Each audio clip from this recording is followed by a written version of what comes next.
that really kind of hits deep. You know what I mean? Yeah. And I think another thing too is that people need to just have more discussions like this, because I think it really is just mentally healthy to spread this truth that you do not need to conform into some thing that you think you need to do. It's okay not to know. It's okay to still just be figuring yourself out. And then more importantly, there is no need for you to feel like when it comes to your affections and stuff like that, that you need to settle for what you're told to settle for.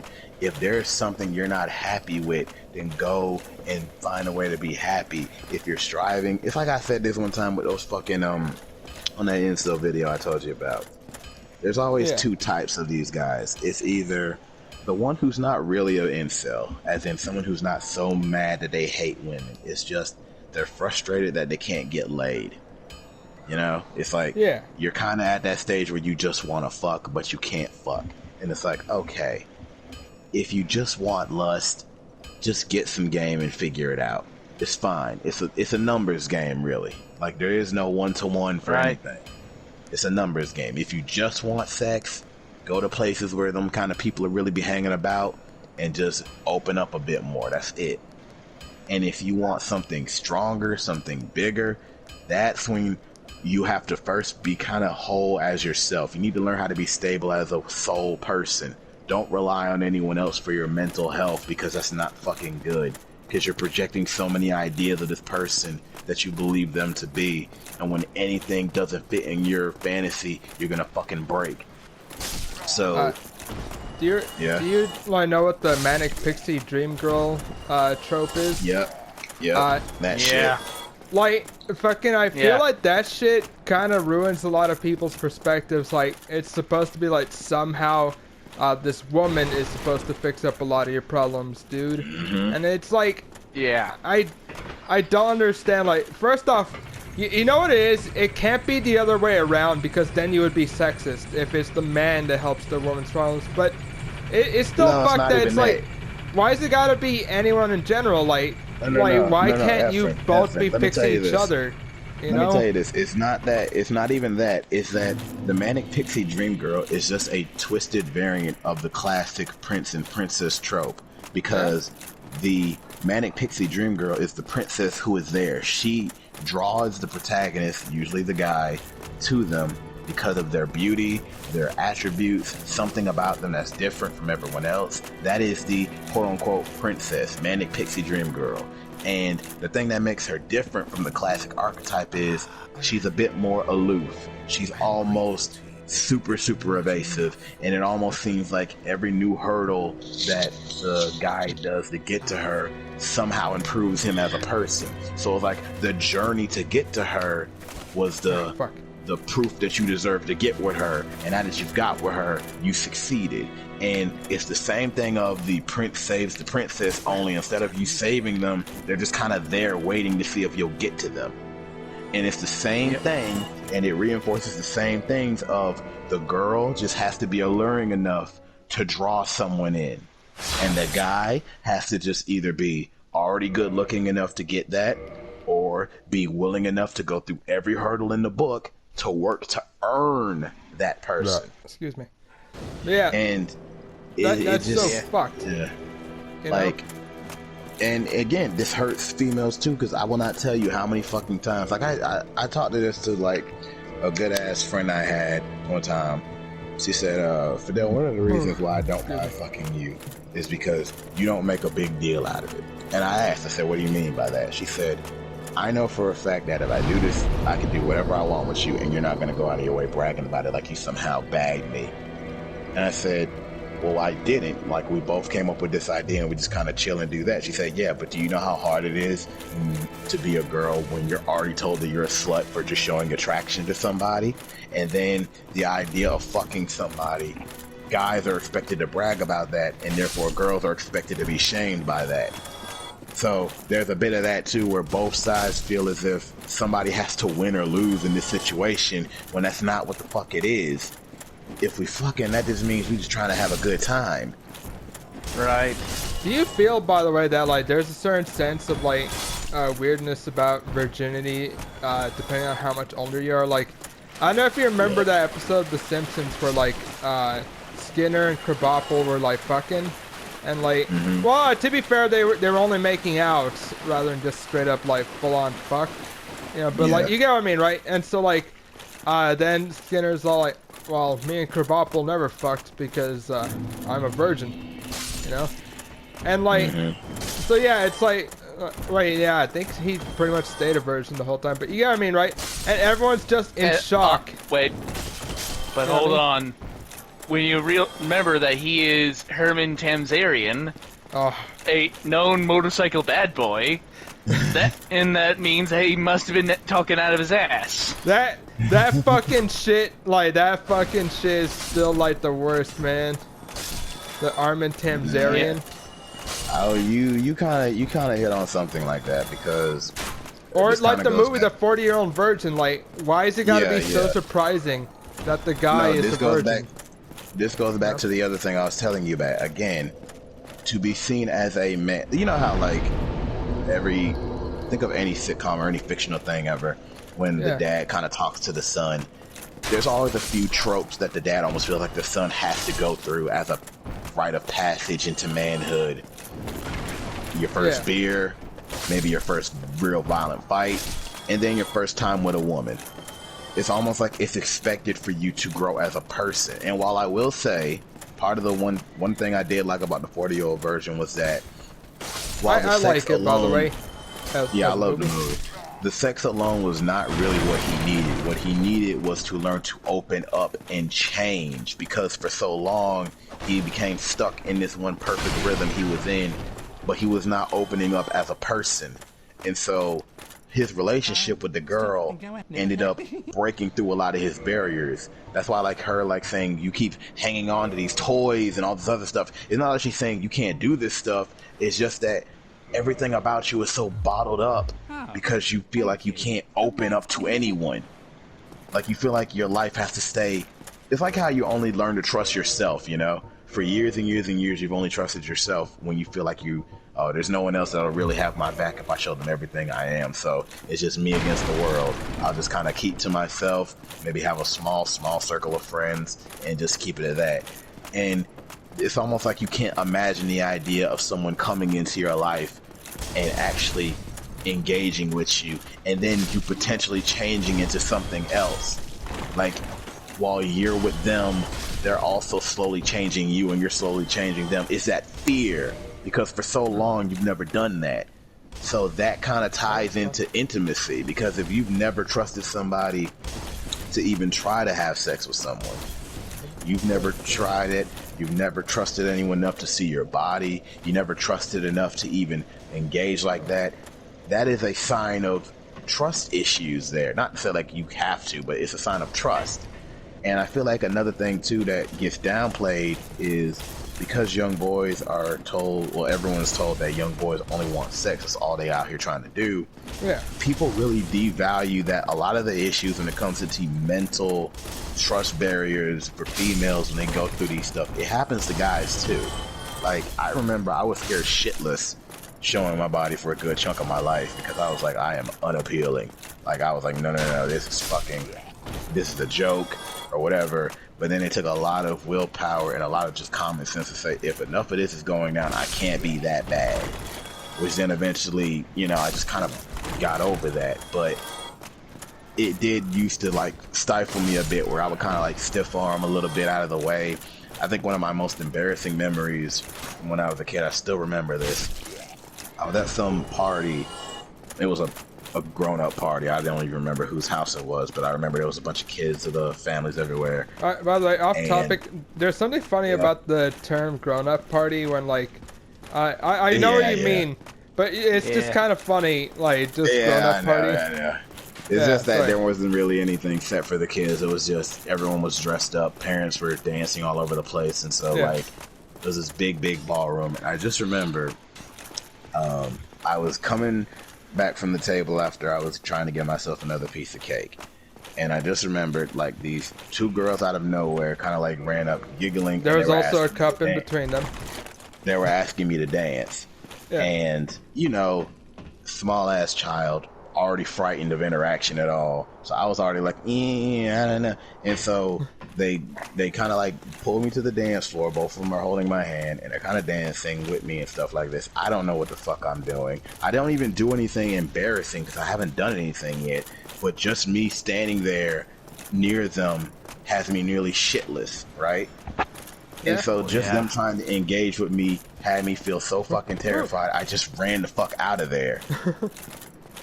Yeah, and it's like that's relatable, you know? Yeah, so like just the idea of that used to frighten me because I was like, I'm gonna do something stupid, or them giggling is them secretly making fun of me. Like you're so used to being defensive that you can't imagine someone actually being authentic to you. And again, that's a male thing. Because you're told that you should expect this, but then at the same time, you see, like again, you're told, oh, be a confident young man and girls will flock to you. What happens when you go to school? You see girls talking shit about every dude next to them, right? You see the reality, right? You just see that that's not the truth. And so, when you see that that's not the truth, you don't know how to react. Not everyone, obviously. Some people react better than others, but, you know, some people like me react the worst when it's like you don't know what to do in situations like that because you could never believe it. And so because you can never believe it, you just opt out and say no. Yeah, I'm gonna reject this before the freaking the scene goes down and it turns out it was all bullshit. Exactly. Before this turns out to be a ha gotcha moment, I'm just gonna bow out. And it's that kind of feeling where you're already expecting the worst. You expect failure of yourself. And then that was me when I was like around elementary years, right? In that party. So then a couple years forward, I remember there was a girl in one of my fucking classes sitting ahead, and we had to do a group project, and then my awkward ass doesn't understand when she's saying, oh yeah, save me, Fidel, save me, while I'm working on a project. I'm thinking this is like a low-key flirting and shit, right? But this is her just fucking around. So then it leaves to me trying to talk to her, and then she ends up giving me a note because she doesn't feel like she can speak to my face. And she's like, yeah, no. And kind of derogatory stuff too. There was like a little bit of some shit that was said that I did not want to fucking think about. But yeah. And then not too long after that, it was around that time, I think the other year, and it was a Valentine's thing, try to give a Valentine's to someone, and it's thrown in the trash in my face in a group of her friends too, so they all know who did it. So again, when you live life already expecting that no, there's no way, you're defensive. So in elementary to middle school, I was a little bit of a spur because I was scared, but I tried. And I felt like every time I tried, it ended in more failure. So then when I got to high school, I'm like, I'm just not going to try. I don't care anymore. I already assumed the worst. I'm good with that, so I'm just going to be me. And I guess maybe you could call her my fucking manic pixie dream girl showed up and bit me. And then it ended up just leading to a friendship on that. And it turns out that manic pixie dream girl was Leslie.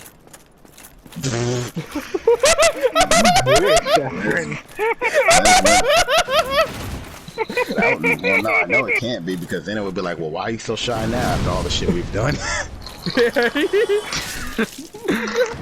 Dude, when I say that she was nuts, I meant it. I'm talking about this girl actually bit me hard on the fucking neck, not the ear or anything like that. Oh, hard shit! Enough to nearly like draw blood, and I'm like, what the fuck? And she's just like, and then she took my fucking fries like she didn't fucking just do that. So then after I told her to fuck off, she was like, no, I'm not gonna do that. And this would not stop following me. And I was like, okay, bitch, what is your name? And it's just like, oh, I'm Sarah. Lead to a friendship down there. And all that other good shit. By the way, hold on. Like, I was thinking of like recording some of this, but like, if you mention like the name, do you want me to like not record this part then? Because like, yeah, I mean, I've told this story a few times, and it's not like anyone actually knows me enough to memorize what I'm talking about. So. That's fair, but you get what I mean, right? Yeah. It's like when you say people's real names. I'm glad you asked it though. But yeah, so it leads to stuff like that where boss fight slowly, and like I was thinking if I do a boss fight on the recording, I didn't want to like accidentally have anyone's like information thrown out there. You know Nah, ain't nobody gonna give out stuff like that. Yeah, right. no one's gonna be giving out addresses or shit like that. Yeah, come over to 555 dot. Yeah, it's like eventually it kind of wears you out where reality hits you enough where even if you don't, sleep around or do anything, you interact with enough people to realize, okay, I'm not the problem. I'm fine. Like, yeah, I have room for improvement, but I'm not as bad as I thought I was. Yeah. Like, things that you thought were stupid, it turns out people find them funny. Things that you thought weren't interesting, turns out a shit ton of people find them interesting. Or sometimes you're the first person to bring it up, and they're like, whoa, what's that? What's that thing you were talking about? Like, you slowly realize that you're fine, and there's no need to stress about that. Then obviously the rest of the other shit comes in where it's like, oh, you're not a real man, this, that, or the third, bullshit still said left and right. And I feel like with a lot of these young people, they just need to realize that there is no box for any of this, so just breathe. Like, if I could tell anything to my past self, it would just be breathe. Yeah. Yeah. I feel. By the way, do you feel like there's like it? Oh, you said Sky? Okay, I was about to go into my history with my insecurities. Long story short, middle entry I was fine. Then throughout middle school and for the first year of high school, I was a complete fucking mess. I'm not gonna get into much detail on that. Then throughout my later years of high school, I realized, oh wow, I was picking up on what people were actually saying about me behind my back, and I was actually liking what I heard. Yeah. By the way, I want to mention, do you feel there's a certain sense of, like, discouragement to be a top dog, like, type of winner? Because, like, in 80s movies, it's always, like, the underdogs. It's never the top dog. You know what I mean? You bring up a pretty good good point. Also, I'm sorry if I interrupted you, Scott. I'm very sorry. Yeah, go ahead, Scott. That's fine. I'm gonna think about that. Let's see. Let's see here. It was around that, in my later years of high school where I started to realize, holy shit, women have been hitting on me for years. and you just didn't know. Yeah. Very similar to me, I suppose. Straight up, there was actually one point... There's this one point where a girl was like, oh hey, we're doing this new game where we would where someone would write a guy's name on her hand, and if we looked at it, we had to ask that guy out. And she showed her hand to me, and it was my own name, and I was like, in my opinion, he's a good-looking guy. And Alright. Yeah, and I for some reason, I legit thought the game was actually legit. Instead of actually just saying, yeah, go ahead and look at your name. Yeah. By the way, I don't know if I should have been streaming this, but like, I want to mention the way I fought this boss. I never even entered the boss room. Did you kill Capra with Toxic? Yeah, no. I threw bombs over his wall and never even saw him.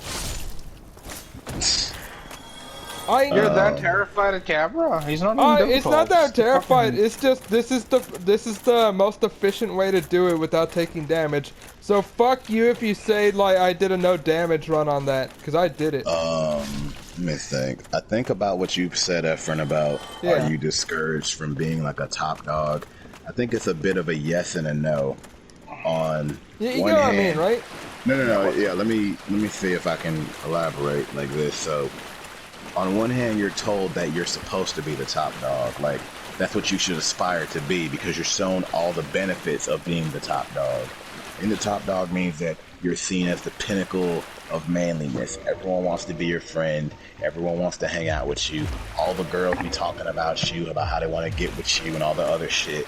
You're taught that this is what you want to aspire to be because it has everything that you would kind of want, like friends and a relationship and cool people to hang out with. It's just all that amplified.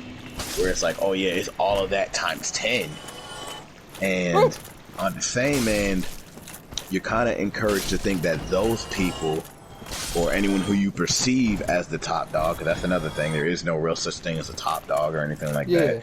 But the people you perceive as that, you're taught to think that they got there out of luck. Like, oh, you're not really a talented person. You didn't work for all those muscles. You didn't work to be smart. You didn't work to be cool. You're just lucky. That's all. And you're taught that and because they're lucky, they don't deserve their position. They don't deserve to be the successful person because they didn't work for it. Again, that's what you've been told to think. Yeah. But there was a video talking about this where it's like you're told to automatically root for the underdog because everything about an underdog story paints the person who's succeeding as the cheater, or oh, they're just the lucky winner. They don't really work for anything. They don't appreciate anything that they have. And you, the person with nothing at the bottom who emulates the audience, you can work to build yourself to a point where you can defeat that person and then be the top dog. Meanwhile, you never see the top dog's life. You don't know that person. You just assume that they were naturally gifted. What if they work to get strong? What if they learn to get smart? What if they have a bad situation at home? You know, you don't know. But you've been taught that none of that matters. Like, I know what's your opinion on Cobra Kai, but like Cobra Kai is pretty neat because again, like it focuses on like this 80s bully who actually like his life was fucking shit, you know, like yeah, he was the top dog, but like in his perspective, like in this one spot he's the top dog, but it means nothing. Yeah, and like in his perspective, this motherfucker who just moved in like is essentially trying to cuck him, like and take he's everything from him. Yeah, so like he sees it in that perspective, like even kind of now, you know what I mean? And like fucking Danny has a successful fucking business, and like he's got nothing going on, so like yeah, you would feel cheated. It's and like it's so fucked because like he worked hard to try to like become a black belt in his karate thing. Then that one failure caused him to like lose everything. So like that's just a tragedy, you know?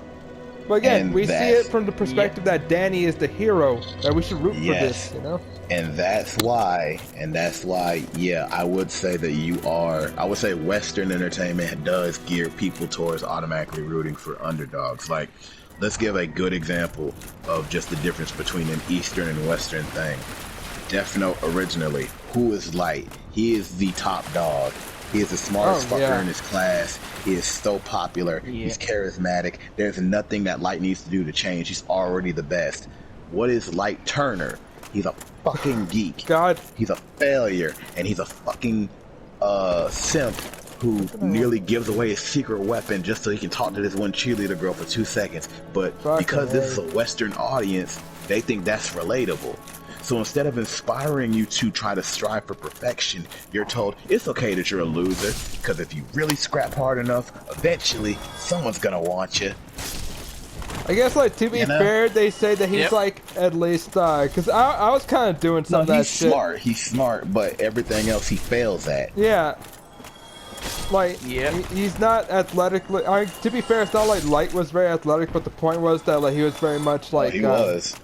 That's what I'm saying. Light was one of those like robot perfectionists. Yeah, it's like he had it like it's not like he was bulky, but he was athletic enough to like be able to do what he needed. You know what I mean?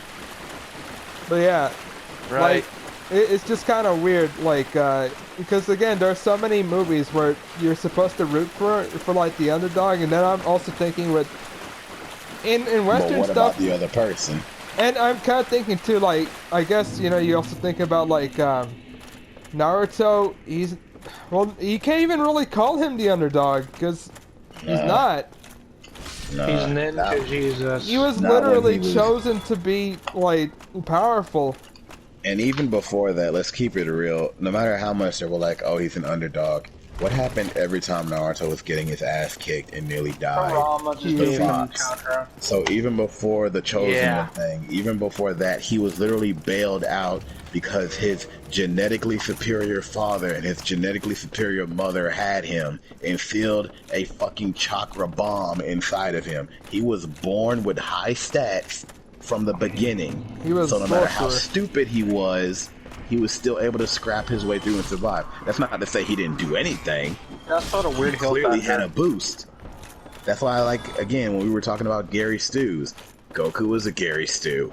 Yeah, he started as a nothing, but as a Saiyan, his stats are stupid.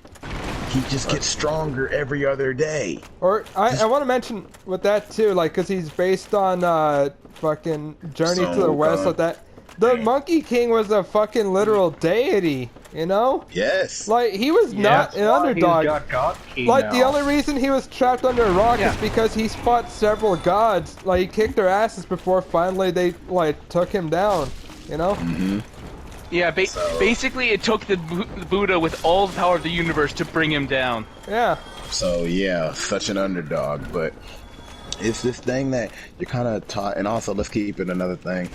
Not only is it good to appeal to the underdog mindset because it appeals to the general audience, and let's be even more honest, people who usually watch this kind of entertainment, not everyone, people who watch entertainments with heavy underdog stories tend to be people who are kind of low in themselves, like low confidence, and maybe they're not feeling the way they want to be.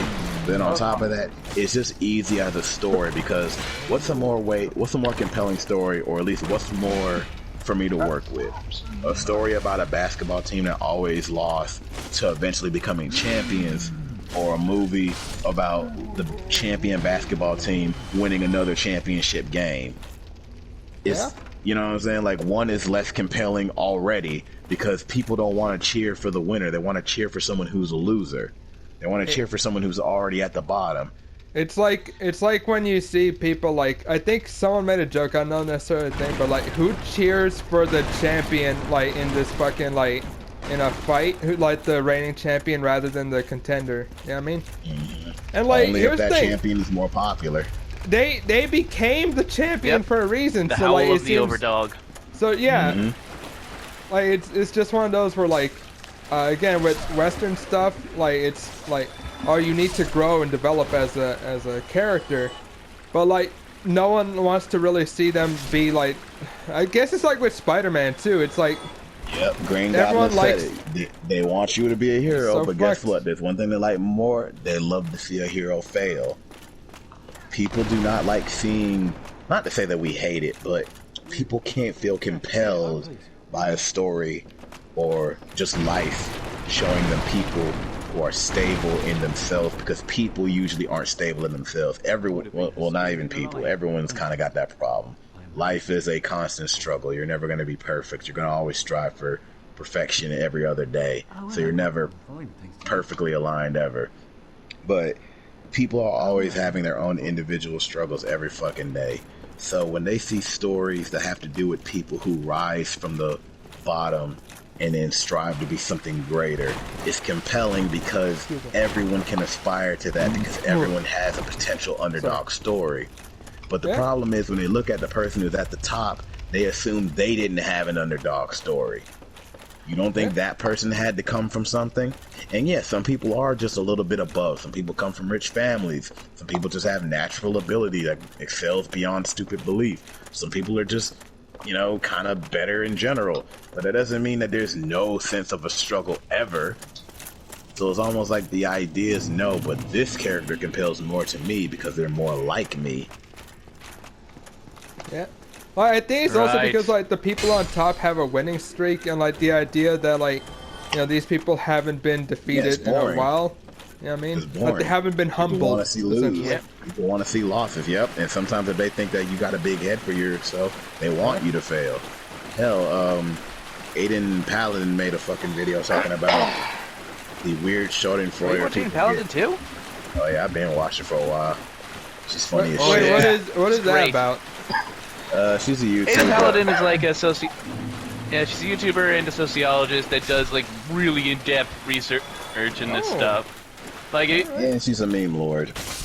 All right. Oh yeah. I can get down with that. Yeah, but I remember that video. One of the more recent ones. It was with how people feel about the rich or the successful, and people get an immediate high off of anyone they think is above them being put down in some way. Seeing someone who they perceive as better than them fail gives them a feeling of victory. So just initially, if somebody tells you this is the champion, some part of you wants to see the champion fail, because you look at that person and you say, I bet that he's happy about his successes. I bet he thinks untouchable. I bet he thinks he could do anything. Fuck that guy. You know, you don't usually get that strong about it, but the more you think about someone who you see as a success, the more you kind of either want them to fail, or you're thinking about putting yourself in their shoes as you as the winner. You're the success. You're the big guy, you know? So whenever there's a challenger, it's almost like you want that challenger to win just to prove that that person on top can be beaten. You want to see the unconquerable get conquered. It's like, yes, if that person did it, that means that I could do it one day too, even if you're not going to do it. Yeah. Okay. Oh, Alright, I have to get ready to go to bed. It's been fun. Alright, Yeah, good night, this is Scholar. like fucking Alright. 1:30 It has something been a to get while. out of here. Yeah. Gentlemen, we'll go back to this war council meeting some other day. Perhaps. What day is that? Yep. I don't know. Oh man. I can't Dell believe died. he's dead. Skylar died. I think you're gonna die You soon. died. I think that's a good enough amount to record right there. I'm gonna make a little recording right now.